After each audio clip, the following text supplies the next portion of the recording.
तो वो कहती कि मौत नहीं है, वो मोक्ष मिला है लोगों को। उस तरह वो चीज़ कैसे देख रही है जनता? मोक्ष के सबसे पहले अधिकारी आप क्यों नहीं है धीरेन्द्र शास्त्री साहब?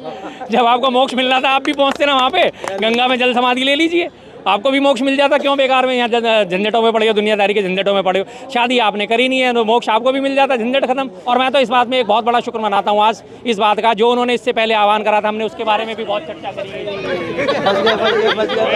नहीं, वो किसने करा है? आशीर्वाद दिया है उन्होंने, हनुमान जी के हैं वो। उन्होंने मेरी बात सुनते ही फौरन कह दिया कि हाँ बागेश्वर धाम को जल समाधि ले लेनी चाहिए।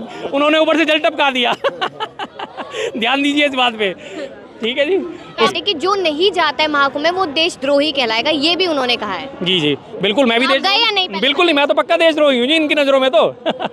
मेरी बात सीधी सी, मैं तो स्वामी रविदास पे यकीन करता हूँ। स्वामी रविदास जो थे उनकी एक ही वाणी थी, मन चंगा तो कटौती में गंगा। मेरा मन चंगा, मेरे लिए यही गंगा है, बात खत्म। और अगर मुसलमान वहाँ पे कम्युनिटी मौजूद होती तो आज सारी भगदड़ की जिम्मेदार मुसलमान कम्युनिटी हो जाती, सारी मुसलमान कम्युनिटी से भगदड़ का जिम्मेदार ठहरा दिया जाता।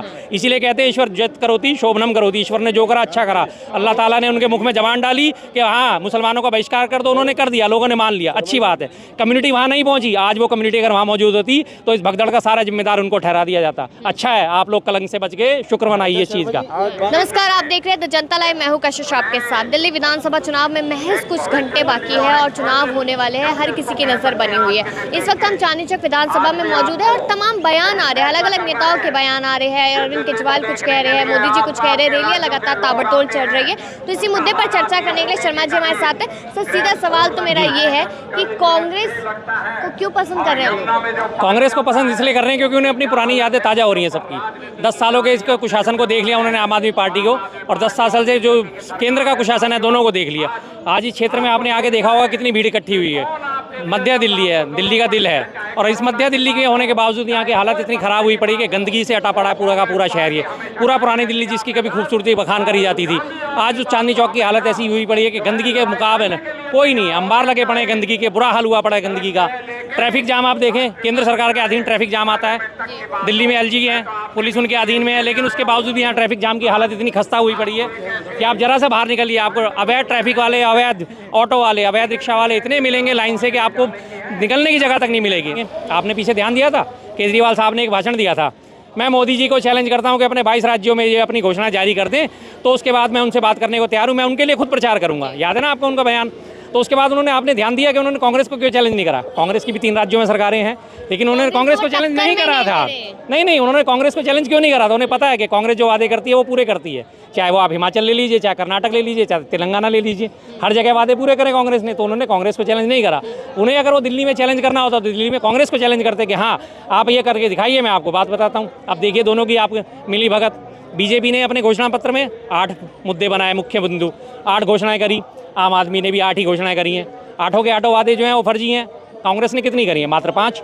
वो 5 वो करी हैं जो वो पूरे कर सकते हैं वादे। ये नहीं कि मैं दिल्ली की हर महिला को 2100 रुपये दूंगा। केजरीवाल साहब ने घोषणा कर दी, आपने मान लिया, आपने सुन लिया, आप लोग खुश हो गए, हर महिला को 2100 रुपये मिलेंगे। आज दिल्ली में 1,57,00,000 वोटर रजिस्टर्ड हैं, उनका आप हाफ भी लगाइए परसेंटेज तो महिलाओं का हो गया, जो 18 साल से ऊपर है, बालिग महिलाएं जो वोट देने के अधिकारी हैं। कितने बैठे? अप्रॉक्सीमेट 80 लाख।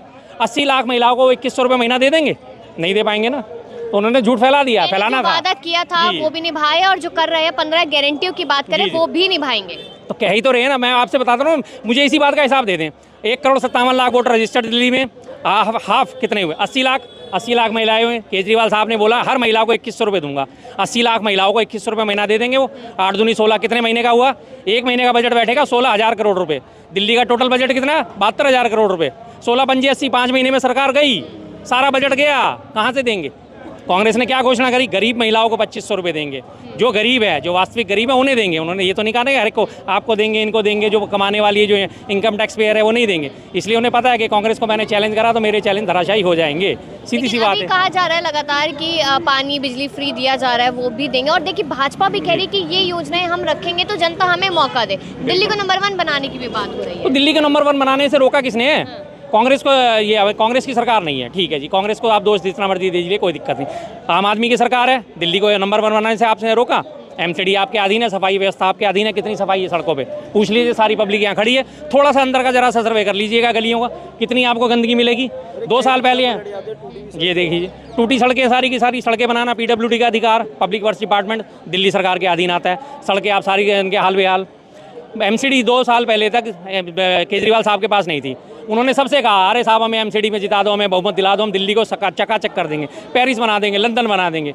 जनता ने फिर विश्वास करा, 2 साल के अंदर उन्हें एमसीडी भी दे दी। अब 2 साल से हो गए, 2 साल से कभी वो मेयर के चुनाव के लिए लड़ रहे हैं, कभी वो अपनी महापौर के लिए लड़ रहे हैं, लड़ाई जा रहे हैं। उनके कौन सा वादा पूरा हुआ? 2 साल में क्या गंदगी साफ हो गई? ये रहा सामने सार्वजनिक शौचालय दिल्ली नगर निगम का, वो रहा, आप देख लीजिए जाके उसमें कितनी गंदगी मिलेगी आपको। अभी ये गाड़ी हटेगी, इसके बाद जाके एक अंदर का उसका जरा सर्वे कर लीजिएगा। दिल्ली नगर निगम केंद्र सरकार के अधीन तो नहीं है, दिल्ली सरकार के अधीन है।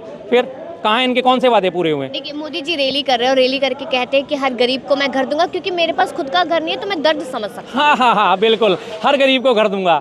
आप उन झुटलर की बातों पे अगर यकीन करते हैं तो कोई बात ही नहीं है। उनकी सबसे पहले उनकी निर्मला सीतारमण वित्त मंत्री पिछले लोकसभा सत्र में याद है आपको, एक दिन आई भाषण दिया, हमने 3 करोड़ लोगों को पक्के मकान दिए। आहा, तालियां बज गई, मेजे थपथपा के बड़ा स्वागत हो गया। अगले दिन मोदी जी आए, आते ही उन्होंने एक ही दिन में 1 करोड़ बढ़ा दिए, हमने 4 करोड़ लोगों को पक्के मकान दिए। और अभी शहरी विकास मंत्रालय की वो रिपोर्ट जारी हुई, उसमें मात्र पता है 88 लाख लोगों को मकान दिए गए हैं। सीधा 4 गुना बढ़ा के झूठ बोल दिया। काउंटर कौन करता है? मीडिया में रिपोर्ट छपी, अखबार में सिर्फ 4 लाइनों की कि राज्यसभा में लिखित में प्रश्न पूछा गया है, उसके जवाब में अभी तक जो आया सामने कि 88 लाख लोगों को मकान दिए गए हैं, पक्के लाख, और टोटल 1 करोड़ 18 लाख स्वीकृत हैं। लेकिन मोदी जी क्या कह रहे हैं, मैंने तो 4 करोड़ को दे दिया। पूछेगा कौन? मेन मीडिया मौन है, पूछेगा कौन? जो विपक्ष सवाल उठाता है, विपक्ष को कहते हैं आपका तो देशद्रोही हो, आप तो आतंकवादी हो, आप तो खालिस्तानी हो। जो उनसे सवाल पूछता है वो ये देशद्रोही हो जाता है। मेरे जैसे सवाल पूछते हैं तो शर्मा जी भी देशद्रोही हो जाते हैं, सीधी सी बात। रिपोर्ट देखिए, लिखित में रिपोर्ट है राज्यसभा की, मात्र 88 लाख लोगों को मकान दिया गया और वो दावा कर रहे हैं 4 करोड़ का। 4 गुना झूठ तो यहीं खुल के सामने आ गया। और बताइए क्या राहुल गांधी कह रहे हैं कि दलितों के लिए हमने अच्छा नहीं किया, खुद अपनी बातें यहाँ पर कहते नजर आए। लेकिन अब वही अरविंद केजरीवाल कहते हैं उनको तो हम बाहरी शिक्षा दिलाएंगे, यानी कि देश के बाहर भेज कर उनको पढ़ाएंगे, उनका खर्चा हम उठाएंगे। तो जनता क्यों नहीं जाएगी? 10 साल में क्यों नहीं याद आई?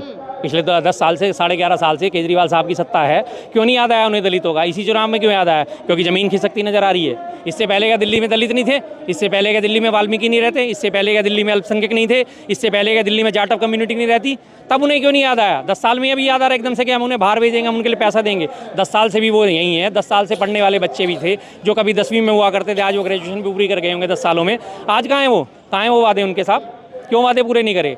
अब की बार नहीं चाहिए फर्जीवाल, सीधी सी बात है। फर्जीवादों की सरकार नहीं चलेगी अब की बार। लेकिन उनके नेता तो लगातार कह रहे हैं ना कि हमने बहुत काम किए जनता ने, तभी तो हमें 2 बार ही पसंद किया है, तीसरी बार भी फिर पसंद करेंगे, बहुमत से आएंगे। 2 बार पसंद करने को अगर वो पैमाना बनाते हैं तो 1951 में दिल्ली में भारत में पहले आम चुनाव हुए थे। 1951 से 1977 तक लगातार कांग्रेस पार्टी थी, 27 सालों तक निष्कंटक राज करा, 27 सालों तक। तो इसका मतलब कांग्रेस को बार बार चुना लोगों ने, किस वजह से चुना? बढ़िया काम करे थे ना उन्होंने। अब ये तो 2 बार में ही अपने फूले फूले कुप्पे घूम रहे हैं कि हमने 2 बार में इसलिए चुन लिया जनता ने। अगर इसी बात को पैमाना बनाते तो आप तो कांग्रेस आपसे 2.5 गुना आगे, वो तो लगातार 27 सालों तक रहे। लगता है कि योगी जी रैलियां कर रहे हैं तो जो बटेंगे कटेंगे वाला बयान है, हिंदुत्व वाला बयान है, वो भी अपनी दिल्ली में चलेगा? सबसे बड़े दुश्मन है हिंदुत्व के योगी जी और मोदी जी। सबसे ज़्यादा नुकसान आज मोदी जी जो हिंदुत्व को पहुंचा रहे हैं, मोदी जी और योगी जी मिलकर पहुंचा रहे हैं। इस देश को सबसे बड़ा नुकसान मोदी जी और योगी जी मिलकर पहुंचा रहे हैं। फिर वो आगे बटेंगे कटेंगे। कौन बट रहा है, कौन कट रहा है? मैं नहीं खड़ा क्या लोगों के साथ? टोपी वाले भाई के साथ मैं नहीं खड़ा, इनके साथ नहीं खड़ा, किसके साथ नहीं खड़ा? कौन रोक रहा है? मैं आराम से यहाँ खुल के यहाँ खड़े होकर बात कर रहा हूँ। क्या कोई मुझे रोक रहा है? क्या कोई मुझे मार रहा है? क्या कोई मुझे काट रहा है? क्या कोई मुझे धमकी दे रहा है? कुछ नहीं है, सब मिलजुल के रहने वाले लोग हैं। लेकिन जबरदस्ती उन्होंने आग लगानी है, आग लगाएंगे। महाकुंभ की तस्वीरें देख रहे हैं कि किस तरीके से वहाँ पर भगदड़ हुई, कितने लोगों की जान गई। उसके बाद धीरेन्द्र शास्त्री का एक बयान आता है, वो कहते हैं कि मौत नहीं है, वो मोक्ष मिला है लोगों को। उस तरह वो चीज कैसे देख रही है? मोक्ष के सबसे पहले अधिकारी आप क्यों नहीं है धीरेन्द्र शास्त्री साहब? जब आपको मोक्ष मिल रहा था आप भी पहुंचते ना वहाँ पे, गंगा में जल समाधि ले लीजिए, आपको भी मोक्ष मिल जाता। क्यों बेकार में यहाँ झंझटों में पड़े हो, दुनियादारी के झंझटों में पड़े हो? शादी आपने करी नहीं है तो मोक्ष आपको भी मिल जाता, झंझट खत्म। 26 साल के आप हो, बढ़िया है, जवानी में मोक्ष मिल जाएगा, इससे बढ़िया बात क्या होगी? आपने मोक्ष क्यों नहीं लिया? दुनिया को मोक्ष आपने दिलवा दिया, आपने मोक्ष नहीं लिया। और ये जो कुंभ में भगदड़ मची है, बताया कितना जा रहा है? मात्र 30 लोग। और मैं तो इस बात में एक बहुत बड़ा शुक्र मनाता हूँ आज इस बात का, जो उन्होंने इससे पहले आह्वान करा था, हमने उसके बारे में भी बहुत चर्चा करी।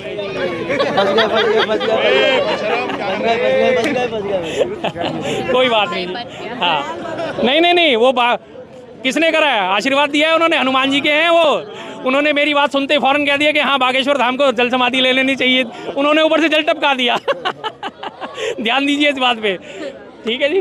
आपको नहीं लगता कि हम जिस तरीके से तमाम बयानबाजी देख रहे हैं, यहाँ पे महाकुंभ वाला मुद्दा है और अब योगी जी का दिल्ली में आके बयान देना, तो ये सारी चीज़ें इफेक्ट कर सकती है? देखिए जी, महाकुंभ के लिए तो मैं सबसे बड़ी बात कहता हूँ कि भगवान का बहुत बड़ा शुक्र है, अल्लाह ताला का बहुत बड़ा शुक्र है जो इन्होंने कुंभ से पहले आह्वान करा था कि मुसलमानों की एंट्री बैन कर दी जाए, मुसलमानों को एंट्री नहीं करने देंगे। बहुत अच्छा हुआ, मैं कह रहा हूँ ईश्वरियत करोती शोभनम करोती। अगर मुसलमान वहाँ पे कम्युनिटी मौजूद होती तो आज सारी भगदड़ की जिम्मेदार मुसलमान कम्युनिटी हो जाती, सारी मुसलमान कम्युनिटी से भगदड़ का जिम्मेदार ठहरा दिया जाता। इसीलिए कहते हैं ईश्वर जत करोती शोभनम करोती, ईश्वर ने जो करा अच्छा करा। अल्लाह ताला ने उनके मुख में जबान डाली कि हाँ मुसलमानों का बहिष्कार कर दो, उन्होंने कर दिया, लोगों ने मान लिया, अच्छी बात है। कम्युनिटी वहाँ नहीं पहुँची, आज वो कम्युनिटी अगर वहाँ मौजूद होती तो इस भगदड़ का सारा जिम्मेदार उनको ठहरा दिया जाता। अच्छा है, आप लोग कलंक से बच गए, शुक्र मनाइए इस चीज़ का। आज बात के अगर धर्म को हटा के जी, धर्म को हटा के एक और ये यहाँ पे कहते हैं कि जो नहीं जाता है महाकुंभ में वो देशद्रोही कहलाएगा, ये भी उन्होंने कहा है। जी जी बिल्कुल, मैं भी आप गए या नहीं पहले? बिल्कुल नहीं, मैं तो पक्का देशद्रोही हूँ जी इनकी नज़रों में तो। मेरी बात सीधी सी, मैं तो स्वामी रविदास पे यकीन करता हूँ। स्वामी रविदास जो थे उनकी एक ही वाणी थी, मन चंगा तो कटौती में गंगा। मेरा मन चंगा, मेरे लिए यही गंगा है, बात खत्म। और ये गंगा वाटर, मैं जहाँ जमुना पार में रहता हूँ वहाँ सोनी विहार से प्लांट से पानी आता है, वो भी गंगा वाटर आता है। तो मैं तो रोज़ गंगा में नहाता हूँ, मुझे क्या जरूरत है कि वहीं जाके मैं नहाऊँ। और मेरा मन चंगा होगा, मैं गरीबों के लिए विद्वेष नहीं रखता, भूखे को मैं रोटी खिला देता हूँ अपनी सामर्थ्य अनुसार, इज्जत करता हूँ महिलाओं की, तो मेरे लिए तो मन चंगा है, तो मेरे लिए तो वैसी गंगा है। ऊपर वाला तो सब देख रहा है, गंगा में आए ना है। गंगा में जाता कौन है? जिनको अपने पाप धोने होते हैं, जिन्हें डर लगता है कि हमारे पाप ज़्यादा बढ़ गए, अब जाके गंगा में नहा लो, हमारे पाप कुछ कम हो जाएंगे। तो मुझे तो तमाम नेता गए, उस हिसाब से तो तमाम नेता भी गए। जी जी बिल्कुल, तमाम नेता भी गए।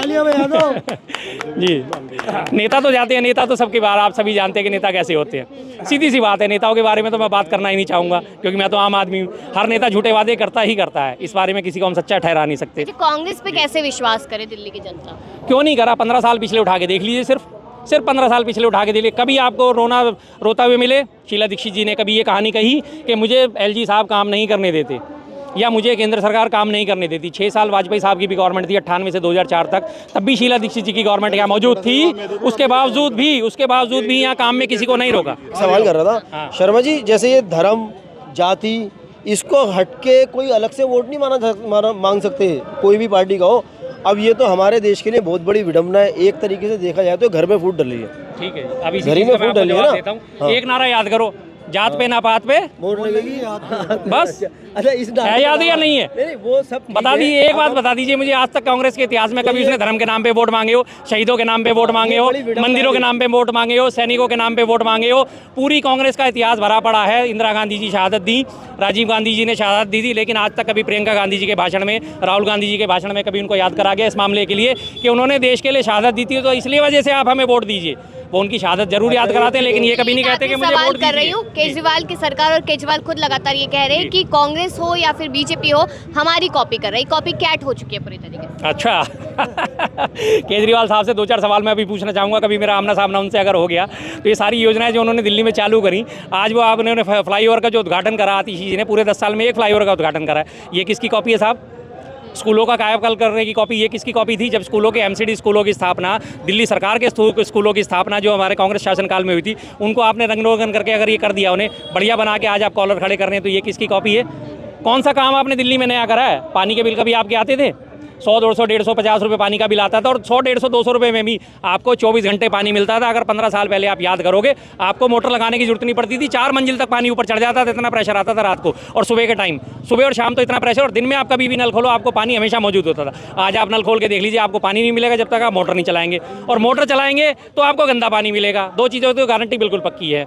आप इसीलिए मैं बात कहता हूँ ना कि कांग्रेस की वो क्या कॉपी करेंगे? अरे कांग्रेस ने दुनिया को ही कॉपी कर दी। कांग्रेस टूट के कितनी पार्टियां बनी आज, हिसाब लगाइए। टीएमसी और ये तमाम साइड कितनी सारी पार्टियां कांग्रेस से टूट के अलग हुई, लेकिन कांग्रेस वहीं की वहीं थी, वहीं की वहीं है, कोई दिक्कत नहीं होती कांग्रेस को। भाई झूठ और सच का ये है, जैसे ईडी ने 5000 मुकदमे करे, उसमें से 41 ही सही निकले, जिसपे लोगों को सजा हुई। ये क्या चक्कर है? इतने सारे गए, सरकार ने दुरुपयोग करा, ईडी, आईटी, सीबीआई का। ये है, बताएंगे शर्मा जी। बिजली के बारे में भी कह दीजिए कि आम आदमी पार्टी ने काम नहीं करा जी, जबकि 0 बिल्स आए और लोगों को बहुत सहूलियत मिली है। मैं बता देता हूँ, तो मुझे थोड़ा सा कांग्रेस का क्या व्यू है इस बारे में, ये भी थोड़ा सा एक्सप्लेन कर दीजिए। आज जो 24 घंटे बिजली का आप मजा ले रहे हो, इसका दिन पता है आपको कहाँ से शुरू हुई थी? ये शीला दीक्षित जी ने दिल्ली का बिजली का डिस्ट्रीब्यूशन प्राइवेटाइजेशन करा था।